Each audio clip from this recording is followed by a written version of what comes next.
உச்சத்தை தொட்ட தங்க விலை. மீட்க முடியாத அடகு நகையை விற்பதற்கு இதுவே சரியான நேரம். இனியும் யோசிக்காதீங்க. உங்க தங்க நகைய அதிக விலைக்கு விற்க சிறந்த வழி பிரைம் கோல்ட் ஹப் 9840551787. நீங்க பாடி பில்டிங் பண்றதுக்கு ரொம்ப கஷ்டப்பட்டீங்களா இல்ல இப்ப இதை மெயின்டைன் பண்றதுக்கு ரொம்ப கஷ்டப்படுறீங்களா? மெயின்டைனிங் வெரி கஷ்டம். மெயின்டைன் பண்றது ரொம்ப கஷ்டம். தைராய்டு இருக்குது, ஹார்மோன் இம்பேலன்ஸ் இருக்குது, பிசிஓடி இருக்குது, எனக்கு ஹார்ட் இஷ்யூ இருக்குது, லங் இஷ்யூ இருக்கவங்களாம் ஃபேட் பர்னர் பக்கம் போகவே கூடாது, சப்ளிமெண்ட் பக்கமே போகக்கூடாது. என்ன கேட்டால் ஃபேட் பர்னர்ஸ் வந்து என்ன கேட்டிங்க அப்படின்னா வெயிட் லாஸ் பண்ணுறதுக்கு குட் சப்ளிமெண்ட்டு. அதை ப்ராப்பர் நாலேஜாக எடுத்திங்கன்னா சேஃபு, லாங் டேர்ம் எடுத்திங்கன்னா அன்சேஃப். அதுமாதிரி ஒரு சப்ளிமெண்ட்ஸ் நம்ம எடுக்க என்ன ஆகும்னா நமக்கு நம்மளே தான் டெஸ்ட் பண்ணிக்கணும். இப்போ நீங்கள் இந்த ஜங்க் ஃபுட் சாப்பிட்றவங்களுக்கு சப்ளிமெண்ட் ரிசல்ட் வரவே வராது. நான் லோக்கல் பிராண்ட் எடுத்தாலே பிரச்சனை தான் வருது. அதனால் நான் எடுக்கிறது எல்லாமே ப்ரீமியம் பிராண்ட்ஸ் தான் எடுக்கிறேன். அதெல்லாம் எங்கள்கிட்ட கேட்கும்போது நாங்கள் லோக்கல் பிராண்டா ப்ளீஸ் டச் பண்ணாதீங்க.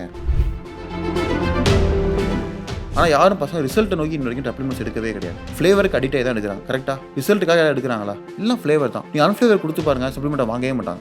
நாங்கள் அன்ஃப்ளேவர் எடுப்போம். ஏன்னா ஃப்ளேவரில் சுகர் இருக்கும். சப்ளிமெண்ட்டை அவாய்ட் பண்ணுங்கள். ப்ரோட்டீன் கூட மஸ்ட்டாக தேவையில்லை. நீ ஃபுட்டில் ஃபோக்கஸ் பண்ணுங்கள். மற்றபடி எசென்சியலாக தேவைப்படுறத நான் ரொம்ப லிக்கர் அடிக்கிறேன், பயங்கரமாக குடிப்பேன். இப்போ கூட நீங்கள் கொடுத்தீங்க அப்படின்னா செஸ்ட்டில் குடிக்க ஆரம்பிச்சோன்னா குடிச்சிக்கிட்டே இருப்பேன். அதெல்லாம் நான் ரொம்ப டைவர்ட் ஆகி அதெல்லாம் வேண்டாம் அப்படின்னு இன்றைக்கி நான் குடிக்கணும்னு நினைக்கிற இடத்துல நான் ஜிம்முக்கு போய்ட்டுன்னு வச்சுக்கோங்களேன். 4 பேரை பார்க்குறது, பேசுகிறது, ஒர்க் அவுட் பண்ணுறது, மசில் பம்ப் பார்க்கும்போது இதை நான் மறந்துடுறேன். ஸோ நெக்ஸ்ட் நம்ம லிஸ்ட்டில் இருக்கிறது ஃபேட் பர்னர்ஸ். ஸோ அந்த ஃபேட் பர்னர்ஸ் யூஸ் பண்ணுறதுனால நம்மளோட ஹார்மோன்ஸ் அஃபெக்ட் ஆகுமா சார்? கண்டிப்பாக அஃபெக்ட் ஆகும். அது எப்படின்னா நீங்கள் எப்போவுமே வெயிட் லாஸ் பண்ணுற பார்த்தீங்கன்னா நம்ம ஹைலி ஃபுட்டை ஸ்கிப் பண்ணுவோம். அப்போது இதை நம்ம உள்ளே கொடுக்கும்போது என்ன ஆகும்னா நியூட்ரிஷன்ஸ் அதிகமாக அது பிரேக் பண்ணி வெளியே அனுப்பிடும். அப்போது இதை நம்ம ஷார்ட் டைம் தான் யூஸ் பண்ண முடியும். அதுவும் ப்ராப்பரான அதிலே போட்டிருப்பாங்க, இவ்வளோ கேலரி டயட்டில் நம்ம தான் எடுக்கணும்னு போட்டிருப்பாங்க. அதிலே 2000 சம் கலரிஸில் டயட் நம்ம தான் எடுக்கணும் அப்படி போட்டிருப்பாங்க. நம்ம ப்ராப்பராக டயட்டில் இருந்து பாடி இது எல்லாமே ஹைட்ரேஷன் மெயின்டைன் பண்ணி தான் இருக்குது. ப்ராப்பராக தண்ணி குடிச்சு ப்ராப்பர் டயட்டிங் எடுத்து நீங்கள் ஃபேட் பர்னர் யூஸ் பண்ணிங்கன்னா ஒரு 4 வீக்ஸாக நம்ம யூஸ் பண்ணணும். மேக்ஸிமம் 4 வீக்ஸ் to 6 வீக்ஸ் தான் யூஸ் பண்ணணும் ஃபேட் பர்னர்ஸ். அதுக்கு மேலே நீங்கள் யூஸ் பண்ணிங்க அப்படின்னா டெஃபினட்டாக யூஸ் பண்ணுற ஹார்மோன் இம்பேலன்ஸ் எங்கேருந்து வருது அப்படின்னா நியூட்ரிஷன் டெஃபிஷியன்சி வந்தாலே உங்களுக்கு ஹார்மோன் இம்பேலன்ஸ் வந்துடும். ஃபஸ்ட்டு நியூட்ரிஷன்ஸ் வெளில போகும். ஏன்னா அதிகமான எனர்ஜி உங்களுக்கு எங்கே இருக்குது? குளுக்கோஸில் இருக்குது, மீன் அதில் அந்த சுகரில் இருக்குது. இப்போ அது போனதுக்கப்புறம் பிளட்டில் இருக்கக்கூடிய விஷயத்தான் உடம்புல எடுக்க ஆரம்பிக்கும். பிளட்டில் என்ன இருக்குது? நியூட்ரிஷன்ஸ் தான் இருக்குது. எல்லாமே வெளியே அனுப்பிடும். ஆட்டோமேட்டிக்காக உங்களுக்கு ஹார்மோன் இம்பேலன்ஸ் ஆகும், ஹேர்லெஸ் ஆகும், திக்காயிருவீங்க. அதே மாதிரி தான் ப்ரீ கோட்டில் என்ன ப்ராப்ளம் பார்த்தோமோ அதே மாதிரி ஃபேட் பர்னர் பார்த்துரும். அதனால் ப்ராப்பராக கைடன்ஸ் எல்லாம் எடுக்க நிறைய பேர் என்ன நினைக்கிறாங்க அப்படின்னா நான் பிரியாணி தின்னுட்டு எல்லாம் சாப்பிட்டு விட்டு ஒரு ஃபேட் பர்னர் போட்டால் அது கரைச்சிடும் நினைப்பாங்க. கரைக்காது, ஸ்டொமக்கை காலி பண்ணிடும். ஹை இன்ஃப்ளமேஷன்ஸ் ஆல்ரெடி ஒரு டர்ட்டிஸ் உள்ளே போயிருக்கு. கண்ணாப்னா தின்னு வச்சுருக்கோம். கண்ணாப்னான்னு சாக்லேட்டு, பிரியாணி, ஷவர்மா தின்னு அது இதுவும் சேரும்போது என்ன ஆகும்? உங்களுக்கு நெருப்பு சேர்ந்த மாதிரி தான் ஆகும். ஸோ என்ன ஆகும்னா அதை நம்ம ஸ்பாயில் பண்ணிடும். அதனால் ஃபேட் பர்னர்ஸ் என்ன கேட்டிங்க அப்படின்னா வெயிட் லாஸ் பண்ணுறதுக்கு குட் சப்ளிமெண்ட்டு. அதை ப்ராப்பர் நாலேஜாக எடுத்திங்கன்னா சேஃபு, லாங் டேர்ம் எடுத்திங்கன்னா அன்சேஃப். ஸோ வெயிட் லாஸ் பண்ணுறவங்க இன்றைக்கி நம்ம பார்த்தோன்னா மேக்ஸிமம் நிறைய பேர் பேஷண்ட்ஸாக இருக்காங்க. லைக் தைராய்டு இஷ்யூஸ் இருக்குது அண்ட் ஹார்ட் ரிஸ்க் அதிகமாக இருக்குது அப்படின்னு சொல்லிட்டு நிறைய பேர் எடுத்துக்கும் போது இந்த ஃபேட் பர்னர்ஸ் அவங்க எடுத்துக்கும் போது தைராய்டு இஷ்யூஸ்க்கு இன்னும் அதிகமான டேஞ்சர் தருது அண்ட் ஹார்ட் ரிஸ்க்கு இன்க்ரீஸ் பண்ணுதுன்னு சொல்கிறாங்க. அவங்க எடுக்கக்கூடாது, அதெல்லாம் எடுக்கக்கூடாது. இதெல்லாம் மெடிக்கல் காம்ப்ளிகேஷன் எடுக்கவே கூடாது. நான் சொல்கிறது ஜென்ரல் பர்சன் சொல்லிட்டு இருக்கேன். தைராய்டு இருக்குது, ஹார்மோன் இம்பேலன்ஸ் இருக்குது, பிசிஓடி இருக்குது, எனக்கு ஹார்ட் இஷ்யூ இருக்குது, லங் இஷ்யூ இருக்கவங்களாம் ஃபேட் பர்னர் பக்கம் போகவே கூடாது, சப்ளிமெண்ட் பக்கமே போகக்கூடாது. என்ன கேட்டால் இது எதுவுமே இல்லாமல் நேச்சுரலாக தான் வெயிட் லாஸ் கண்டிப்பாக பண்ணி ஆகணும். அவங்களுக்குன்னு ஒரு கைண்ட் ஆஃப் சப்ளிமெண்ட்ஸ் இருக்குது. அதை நாங்கள் கவுன்சிலிங் பண்ணும்போது கொடுப்போம். அதுக்குன்னு நிறைய சப்ளிமெண்ட்ஸ் இருக்குது. இப்போ உங்களுக்கு மெடிக்கல் காம்ப்ளிகேஷன்ஸ் இருக்குது, பர்சனல் இஷ்யூஸ் இருக்குது, ஏதாவது ஒரு டிப்ரெஷன்ஸ் இருக்குன்னா அதுக்குமே எங்கள் தனி சப்ளிமெண்ட்ஸ் இருக்குது. அதை கொடுத்து அவங்க ரெக்கவர் பண்ணுவோம். நாங்கள் அந்த மாதிரி ஃபேட் பர்னர்ஸ் அவங்களே எடுத்துக்கூடாது. ஃபேட் பர்னர் எல்லாமே நாங்கள் ரெக்கவர் பண்ணுவோம். அதுதான் நாலேஜ் இருக்குது. இது எக்ஸ்பீரியன்ஸ் பேஸ் பண்ணி வருது. எக்ஸ்பீரியன்ஸ் பேஸ் பண்ணி டாக்டர்ஸ் கூட ட்ராவல் பண்ணும்போது அவங்க கொடுக்கக்கூடிய அந்த சஜஷன்ஸை வச்சு நாங்கள் ப்ராக்டிக்கலாக ஒரு ஃபார்முலா கண்டுபிடிப்போம். அவங்க தியரிட்டிக்கலாக சொல்லுவாங்க, சயின்டிஃபிக்கலாக சொல்லுவாங்க, நாங்கள் ப்ராக்டிக்கலாக கண்டுபிடிச்சி இதை கொடுப்போம் அவங்களுக்கு. இது ரொம்ப ஒரு எப்படி சொல்கிறது அப்படின்னா ஈஸியாக பண்ண வேண்டிய விஷயமே கிடையாது. ஒரு டேவும் உங்களை மானிட்டரிங் பண்ணிட்டே இருப்போம். இது நான் சொல்ல வேண்டிய விஷயம் பார்த்தீங்க அப்படின்னா இப்போ இருக்க ஜென்ரேஷனில் யாரும் பண்ண மாட்டேங்கிறாங்க. ஏன்னா யூடியூப்ஸ் இன்ஃப்ளூயன்ஸ் பேஸை கேட்டு பண்ணிடுறாங்க. ஆனால் அப்போ நாங்களாம் என்ன பண்ணுவோம்னா கூடவே நாங்கள் ட்ராக் பண்ணி ட்ராவல் பண்ணுவோம். டெய்லியுமே தூக்கம் எப்படி தூங்குனீங்க, யூரின் நல்லா போனீங்க, யூரின் கிளியராக போச்சா, மோஷன் எப்படி போச்சு, நாளைக்கு எவ்வளோ டைம் மோஷன் போனீங்க, பாடி எப்போல்லாம் வேர்க்குது, எப்போ வேர்க்காமல் இருக்குது உங்களுக்கு, இதெல்லாம் நாங்கள் செக் பண்ணி தான் உள்ளே போவோம். பல்ஸ் செக் பண்ணிங்களா, பிபி எப்படி இருக்குது, எனக்கு நானே பிபி செக் பண்ணிப்பேன். ஸோ ஏன் நான் பிபி கம்மியாக இருக்குது, அப்நார்மலாக இருக்குன்னா நான் ஒன்று தூங்காமல் வந்திருப்பேன், ஏன்னா பாடி ஹைட்ரேஷன்ஸ் இல்லாமல் வந்திருக்கும், டீஹைட்ரேஷன் அதிகமாக இருந்திருக்கும், இல்லை ஸ்ட்ரெஸ் அதிகமாக இருந்திருக்கும். அதை உடனே நான் தெரிஞ்சுக்கிட்டு அதை நான் பேலன்ஸ் பண்ணுவேன். அது மாத்திரைலாம் போட மாட்டேன், அதுக்கு என்ன பண்ணாங்க எனக்கு தெரியும். ஸோ இது மாதிரி நம்ம பாடி அனலைஸ் பண்ணி அதை நம்ம கஸ்டமைஸ் பண்ணணும். கஸ்டமைஸ் பண்ணி நம்ம பண்ணணும். பண்ணால் நீங்கள் வந்து ஃபேட் பேலன்ஸை வந்து நீங்கள் சேஃபாக யூஸ் பண்ணலாம். ஆனால் மெடிக்கல் காம்ப்ளிகேஷன் இருக்கவங்க ஃபேட் பேலன்ஸ் யூஸ் பண்ணுறது நாட் சேஃப். அது யாரும் பண்ணக்கூடாது. பண்ணாங்கன்னா அது இன்னும் இன்க்ரீஸ் ஆகும். ஸோ சில பேருக்கு வந்து இந்த ஃபேட் பர்னர்ஸ் கன்சியூம் பண்ண உடனே வந்து நாஷியஸாக ஃபீல் பண்ணுறாங்க. அது எதனால சார் வருது? அது அந்த ட்ரக் அடாப்ட் ஆகலை. ஓகே. அந்த ட்ரக் அடாப்ட் ஆகலை. அப்படி கிடையாது. இப்போது அனஸ்தீசியா கொடுக்குறாங்க, உடனே அது வந்து ரியாக்ட் ஆகாது. அதுக்கு பார்த்து தான் கொடுப்பாங்க. இன்னொரு ஏதாவது ஒரு ட்ரக் கொடுக்குறாங்க அப்படின்னா அதுவுமே ஏதாவது சிம்டமெட்டிக் கொடுக்கும். எடுத்தோடனே பாடிக்கு எதுவுமே இப்போ என் ஃப்ரெண்டு ஒருத்தருக்கு வந்து பேசிக்கான ஒரு சப்ளிமெண்ட் கொடுத்து ஒரு 15 மினிட்ஸ் உடம்புலாம் அலர்ஜி வந்துடுது. உடம்புலாம் அலர்ஜி ரேஷஸ் வந்துடுது. அப்போ அவருக்கே தெரில எதை எடுத்தால் வருதுன்னே தெரில அவருக்கு. இப்போ நான் தான் கண்டுபிடிச்சி சொன்னேன், இதை ஸ்டாப் பண்ணுங்க அப்படின்னா ஸ்டாப் ஆயிடுச்சு. ஏன்னா எனக்கு அந்த ஒரு பேசிக்கான ஒரு பாடி அமினோ செட் ஆகலை. ஒரு பேசிக் அமினாசி செட் ஆகலை. ஒரு பையனுக்கு வந்து இன்னொரு சப்ளிமெண்ட் எடுத்தாப்புல, அது கஃபைன்லாம் கிடையாது, நார்மல் சப்ளிமெண்ட் தான். அதுக்கு பார்த்தீங்க அப்படின்னா வந்து கண்ணம்லாம் வீங்கிருச்சு அவருக்கு. பிளட் ப்ரெஷர் அவங்க தாங்கலை அவருக்கு. அதை உடனே அதை ஸ்டாப் பண்ண சொல்லி கிளியர் பண்ணேன். அது மாதிரி நினைக்கிற மாதிரி பாடி ரொம்ப சென்சிட்டிவான விஷயம். அதை நம்ம ப்ராப்பராக ஹேண்டில் பண்ணல அப்படின்னா கண்டிப்பாக இது மேலே உங்களுக்கு ஒரு பேட் இம்ப்ரெஷன் வந்துடும். அதனால் அது ப்ராப்பரான ஒரு கோச் எடுத்து கைடன்ஸ் எடுத்து பண்ணுறது நல்லது. மெடிக்கல் காம்ப்ளிகேஷன் இருக்கவங்க ஃபேட் பர்னர்ஸ் மாதிரி இதை டச் பண்ணக்கூடாது. ஸோ நெக்ஸ்ட் நம்ம லிஸ்ட்டில் இருக்கிறது வந்து இந்த BCAA. So first of all what is BCAA sir? BCAAங்கிறது branch chain amino acids. Amino acids எல்லுசினின் அது மாதிரி பார்த்தீங்கன்னா நிறையா காம்பனன்ட்ஸ் இருக்கும். அமினோ ஆசிட்ஸில் நிறைய காம்பனன்ட்ஸ் இருக்குது. So branch chain amino acids இருக்குது. அப்போ வந்து எசென்சியல் அமினோ ஆசிட்ஸ் இருக்குது. இந்த பிரான்ச் செயின் அமினோ ஆசிட்ஸ் தான் வந்து நம்ம வந்து பாடிக்கு வந்து மசில்ஸ்க்கு வந்து ஒரு அதிகமாக தேவைப்படக்கூடிய விஷயம். அது யாருக்கு அதிகமாக தேவைப்படக்கூடிய விஷயம்னா ஹை இன்டென்ஸ் ட்ரைனிங் பண்ணுறாங்கல்ல, ஹை இன்டென்ஸ் ட்ரைனிங் பண்ணுறாங்க, டெய்லியுமே 2 டைம் ட்ரைனிங் பண்ணுறாங்க, ஜிம்மும் பண்ணுவாங்க, மற்ற ஆக்டிவிட்டி பண்ணுறாங்க, ஹைலி பர்ஃபார்மன்ஸ் பண்ணுறவங்களுக்கு இந்த பிரான்ச் செயின் அமினோ ஆசிட் எடுக்கும்போது என்ன ஆகுனா அந்த மசில் டேமேஜை ப்ரிவென்ட் பண்ணுது, கிராம்ப்ஸை ப்ரிவென்ட் பண்ணுது.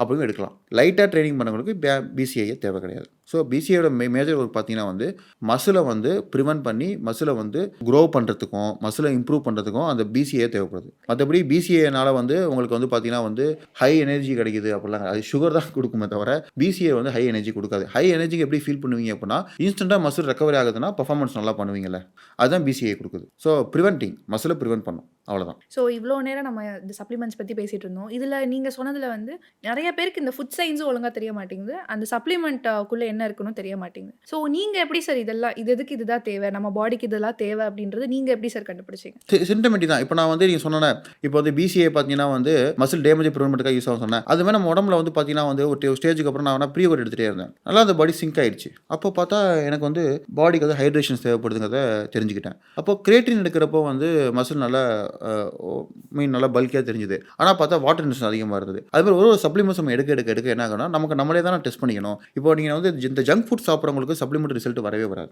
நான் டயட்லேயே ஒரு 10-12 இயர்ஸாக டயட்லேயே தான் இருக்கிறேன்.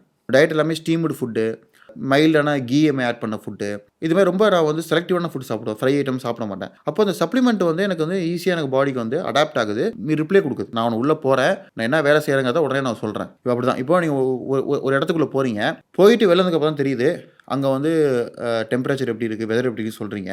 அப்போது அந்த டைமிங் உங்களுக்கு தேவைப்படுது. அப்படிங்கும்போது அதே மாதிரி தான் சப்ளிமெண்ட் உள்ளே போகும்போது அது டைம் எடுக்கும். அதை எடுத்து ரெஸ்பான்ஸ் பண்ணும்போது நீங்கள் அதை நோட்டீஸ் பண்ணணும். அதை நோட்டீஸ் பண்ணணும்னா டயட் இருந்தால் மட்டும் தான் பண்ண முடியும். ஏன்னா அப்போ தான் அது ஒர்க் அவுட் ஆகுது தெரியும். இப்போ டயட் இல்லாமல் நிறைய பேர் இங்கே பண்ணுறதுனால அவங்களால புரிஞ்சிக்க முடியல.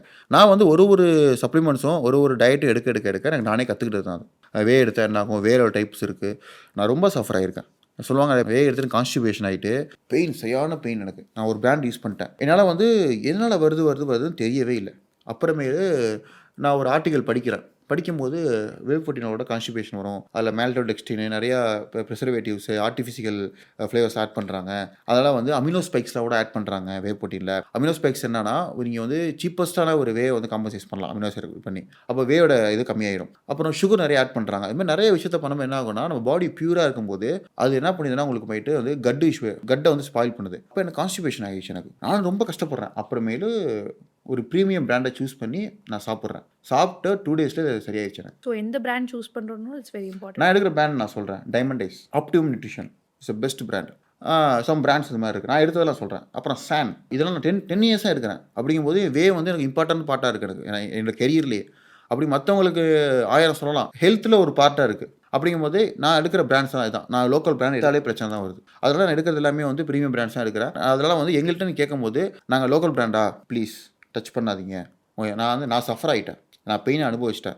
அப்போ எனக்கு அது பயமாக உங்களை பார்த்தாலும் எடுக்கும் பயம் இருக்கும். அதனால் இது மாதிரிலாம் நான் ஃபேஸ் பண்ணும்போது நிறைய நான் கற்றுக்கிட்டேன். எல்லா சப்ளிமெண்ட்டும் யூஸ் பண்ணிட்டாங்க. சப்ளிமெண்ட்டை யூஸ் பண்ணாத சப்ளிமெண்ட்டே கிடையாது.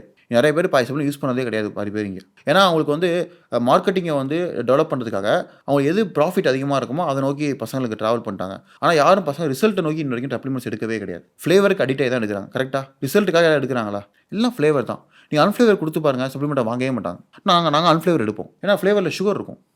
எல்லா ஃப்ளேவர்லேயும் சுகர் இருக்கும். ஆமாம், அதிகமாக நீங்கள் வந்து இப்போ வர பிசிஏ, இப்போ வர கிரியேட்டின், இப்போ வர சப்ளிமெண்ட்ஸ்னா ஹை சுகர் தான் இருக்குது. நான் உங்கள் பிராண்ட் சொல்கிறேன், அதை யூஸ் பண்ணுங்கள், லோக்கல் யூஸ் பண்ணி பாருங்கள், ரெண்டுக்கும் வித்தியாசம் தெரியும். பசியே எடுக்க மாட்டேங்குது. நாங்கள் எடுக்கிற பிராண்டில் எடுத்திங்கன்னா பசி எடுக்கும். ஏன்னா சுகர் நிற்காது உடம்புல. இப்போ இருக்கிற பிராண்டை எடுத்துட்டோம்னா வயிறு சுகராக இருக்குது, சாப்பிட முடியல, கண்டிப்பாக டயபெட்டிஸ் வரும். அதனால் வந்து ப்ராப்பர் ப்ரொஃபஷனல்கிட்ட நீங்கள் கைடன்ஸ் எடுத்துக்கோங்க. நிறைய பேர் இங்கே என்னென்னா ப்ரொஃபஸர்கிட்ட போனாலே ஃபீஸ் கேட்குறான்னு சொல்லிட்டு போக மாட்டேங்கிறாங்க. அது எப்படி அவங்க இப்போ நான் இவ்வளோ பெயின்ஸ் நான் சாக்ரிஃபைஷன் பண்ணியிருக்கேன், கொஞ்சம் கூட சர்வீஸ் சார்ஜ் இல்லாமல் எப்படி நல்லா பண்ண முடியும்? ஸோ அப்படிங்கும்போது நம்ம நல்லது சொன்னாலும் கேட்க மாட்டேங்கிறாங்க, பேஷன்ஸாகவும் இருக்க மாட்டேங்கிறாங்க. அப்படிங்கும்போது கண்டிப்பாக சைட் எஃபெக்டாக ஃபேஸ் பண்ணுறாங்க. ஸோ அதனால் நம்ம எக்ஸ்பீரியன்ஸ் பேஸ் பண்ணி தான் எல்லாமே இருக்குது. ஆனால் எனக்கு வந்து பொறுத்த வரைக்கும் நாங்களாம் லேர்ன் பண்ணிக்கிட்டதை தாண்டி எங்களுக்கு நாங்கள் டெஸ்ட் பண்ணிக்கிட்டது தான் அதிகம். ஸோ அதனால் எப்படி கற்றுக்கிட்டது தான். ஸோ நீங்கள் எவ்ரி டைம் நீங்கள் சொல்கிறது அந்த கைடன்ஸ் வந்து ரொம்ப இம்பார்ட்டன்ட். உங்களுக்கு இந்த ஜேர்னியில் எது கைடன்ஸாக இருந்துச்சு சார்? இந்த ஜேர்னியில் எனக்கு கைடன்ஸாக பெருசாக இருந்தது என்னென்னா, நான் ஒரு விஷயத்தை ஃபேஸ் பண்ணுறேன், அதை ஃபேஸ் பண்ணிவிட்டு அதை ப்ராப்ளம் வந்து டாக்டர்ஸ் கிட்டையும் என் கோச் டிஸ்கஸ் பண்ணுறேன். இப்போ டிஸ்கஸ் பண்ணும்போது அவங்க ஒரு சஜஷன் சொல்கிறாங்க. அப்படி தான் நான் லேர்ன் பண்ணிக்க முடிஞ்சு. ஸோ எவ்ரி டைம் ஒவ்வொரு சஜஷனாக எடுத்து ஃபீட்பேக் மூலமாக தான் லேர்ன் பண்ணியிருக்கேன். அப்படி தான் பண்ண முடியும். மற்றபடி நீங்கள் வந்து இந்த சப்ளிமெண்ட்டை பேஸ் பண்ணி நீங்கள் நல்லா கேட்டுக்கோங்க.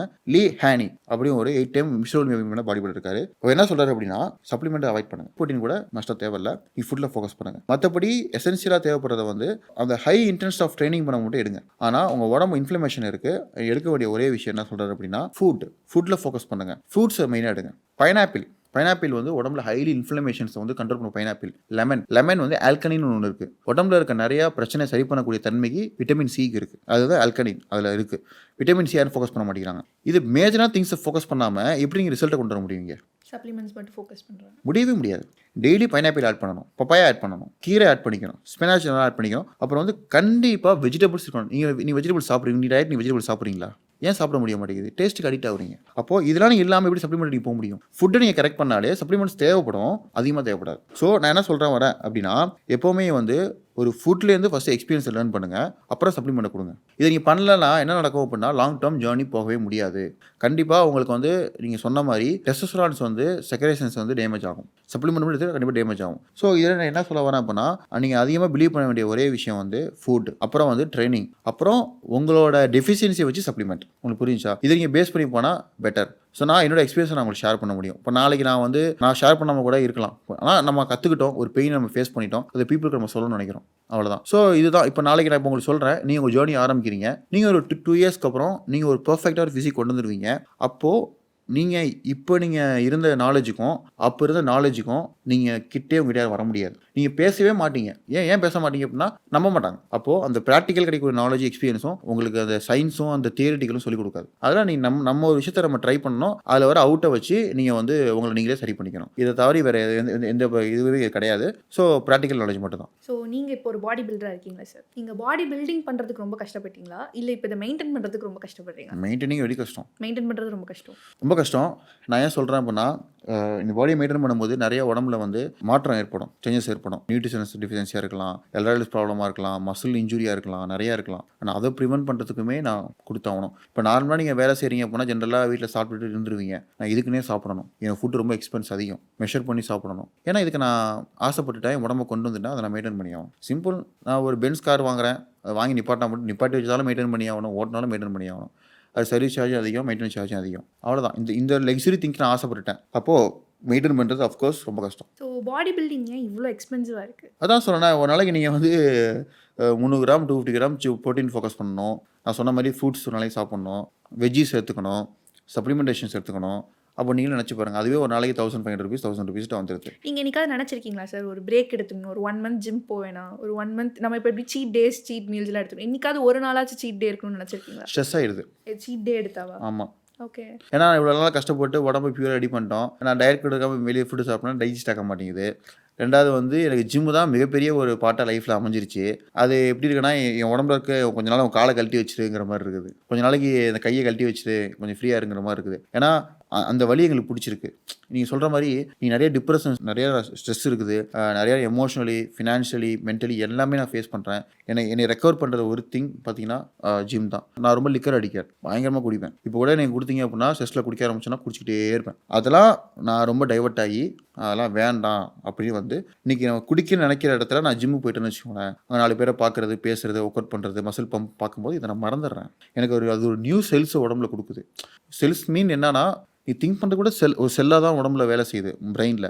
அப்படி அந்த இடத்துக்கு போகும்போது டோபமைன் ஹார்மோன் செக்ரேஷன்ஸ் அதிகமாகி உன்னை டிஸ்ட்ராக்ட் பண்ணி உன்னையே லவ் பண்ண வைக்குது. நம்ம அங்கே போவீங்க, மிரரை பார்ப்பீங்க, ஒர்க் அவுட் பண்ணுவீங்க, நம்மளே செதுக்க ஆரம்பிச்சிருவீங்க. அப்படிங்கும்போது அந்த இடத்த விட்டு என்னால் வெளியே வர முடியல. எனக்கு உடம்பு வந்து பெருசாக இருக்கணும்லாம் அவசியம் இல்லை, நான் லீனானாலும் பரவாயில்ல, ஆனால் ஜிம் வர முடியாது. ஸோ உங்களோட அடிக்ஷன் வந்து ஜிம் தான். ஆமாம், அடிக்ஷனுங்கிறது கிடையாது. என்னோட ஒரு பாசிட்டிவான ஒரு வைப்ரேஷனே ஜிம் தான். டெம்பிளில் டெய்லி கோயிலுக்கு போக முடியாது, எனக்கு டெய்லி ஜிம்முக்கு போகலாம்ல. ஸோ நல்லா கேட்டுக்கோங்க, இப்போ வந்து கோயிலுக்கு போனீங்க அப்படின்னா எண்ணங்களை சுத்தப்படுத்துது, ஜிம்முக்கு வந்தீங்கன்னா உடம்பை சுத்தப்படுத்துது. உடம்பை சுத்தப்படுத்தும் போது தாட்ஸும் உங்களுக்கு பியூர் ஆயிடுது, டிஸ்ட்ராக்ஷன்ஸ் கம்மியாயிருது, உங்களுக்குள்ள ஒரு கான்ஃபிடென்ட் வருது. அப்படிங்கும்போது உங்களுக்கு மசில் பில்டிங், பாடி பில்டிங்கை தாண்டி ஒரு மென்டலி உங்களை பில்ட் பண்ணுறதுக்கு ஜிம் தேவைப்படுது. ஒரு ஃபோக்கஸ், யோகா அப்படி மாதிரி எடுத்துக்க வேண்டியதான் நீங்கள். அதனால் நீங்கள் வந்து நிறைய பேர் நினச்சிக்கிறீங்க அந்த மசில் பில்டிங், பாடி பில்டிங் பண்ணால் ஜிம் போகணும் அப்படின்னு கிடையாது. நம்மளே லவ் பண்ணுறதுக்குமே அந்த ஜிம் தேவைப்படுது. அதை ப்ராக்டிக்கலாக பண்ணுறவங்களுக்கு அது மீனிங் புரியும்.